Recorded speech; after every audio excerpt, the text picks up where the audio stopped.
এই যে গরম গরম নুডলস চলে এসেছে। আমি তো তোমাকে চিকেনের তরকারি আনতে বলেছিলাম। আরে ওয়াও, এই চিকেনের তরকারি তো দারুণ হয়েছে। এটা ছেড়ে অন্য কোনো নাস্তা নিয়ে এসো।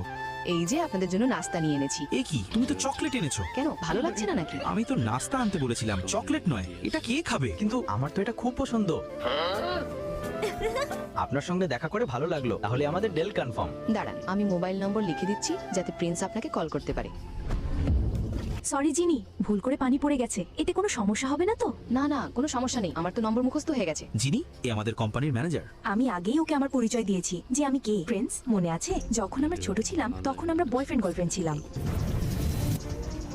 প্রিন্স, আজ রাতে পার্টি আছে, আমাদের একসাথে যাওয়া উচিত। ফ্রেন্ডস, আমাদের পার্টিতে একসাথে যাওয়া উচিত। না জিনি, আজ আমি খুশির সঙ্গে পার্টিতে যাচ্ছি। তুমি মন খারাপ করো না, আজ রাতে আমি প্রিন্সের সঙ্গে পার্টিতে যাব। প্রিন্স স্যার, আপনারা একসাথে খুব সুন্দর লাগছে। আপনি তো সত্যিই আমার অনেক প্রশংসা করলেন। ওদিকে দেখো, জিনির সঙ্গে প্রিন্স স্যার একদম ভালো লাগছে না।